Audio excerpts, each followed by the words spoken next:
സാവരിയ ബസന്തിന്റെ കൊലപാതകത്തിൽ പ്രതിക്ക് മാതൃകാപരമായ ശിക്ഷ നൽകണമെന്ന് എബിവിപി. സംഭവത്തിൽ കേന്ദ്ര ഏജൻസി അന്വേഷണം നടത്തണം. വിദേശത്ത് പഠിക്കുന്ന ഭാരതീയരുടെ സുരക്ഷ ഉറപ്പാക്കാൻ സമഗ്രമായ ദേശീയ സംവിധാനം വേണമെന്നും എബിവിപി ആവശ്യപ്പെട്ടു.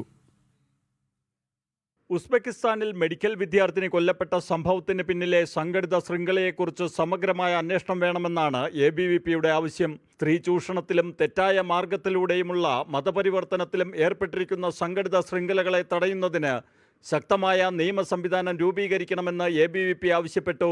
സാവരിയ ബസന്തിന്റെ ക്രൂരമായ കൊലപാതകത്തിൽ അഖില ഭാരതീയ വിദ്യാർത്ഥി പരിഷത്ത് അഗാധമായ ദുഃഖവും തീവ്രമായ ആശങ്കയും രേഖപ്പെടുത്തി. എബിവിപിയുടെ ദേശീയ സെക്രട്ടറി ശ്രാവൺ ബി രാജ് ഇത്തരം സംഘടിത കുറ്റകൃത്യങ്ങളോട് യാതൊരു വിധത്തിലുള്ള അയഞ്ഞ സമീപനവും ഒരു തരത്തിലും അംഗീകരിക്കാനാവില്ല എന്ന് വ്യക്തമാക്കി. She was forced to convert her religion and finally she was murdered. This can't be considered as an isolated event.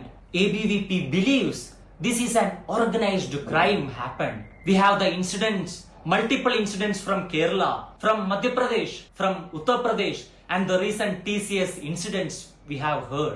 This can be considered as an organized crime by the jihadi elements.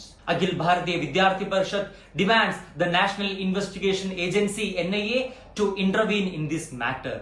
Along with that, we demand the union government to start the process of repatriation of the perpetrator.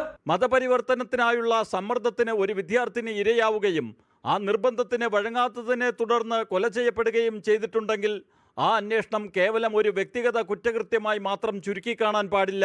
Love ജിഹാദുമായി ബന്ധപ്പെട്ട ഏതെങ്കിലും സംഘടിത ശൃംഖലയോ തീവ്രവാദ പശ്ചാത്തലമുള്ള ഏതെങ്കിലും കൂട്ടായ്മയോ ഇതിൽ ഉൾപ്പെട്ടിട്ടുണ്ടെന്ന് കണ്ടെത്തിയാൽ ആ ഗൂഢാലോചന മുഴുവൻ പുറത്തു കൊണ്ടുവരേണ്ടതുണ്ട്.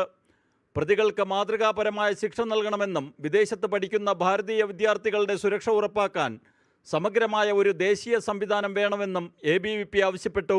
പ്രതികളെ എത്രയും വേഗം നിയമത്തിന് മുന്നിൽ കൊണ്ടുവന്ന് ശിക്ഷ ഉറപ്പാക്കുന്നതിനും ഭാരതീയ എംബസിയുമായും ഉസ്ബെക്കിസ്ഥാനിലെ ബന്ധപ്പെട്ട അധികാരികളുമായും ഏകോപിപ്പിച്ച് പ്രവർത്തിക്കാൻ എബിവിപി വിദേശകാര്യ മന്ത്രാലയത്തോട് അഭ്യർത്ഥിച്ചു. ജനം, ഡൽഹി.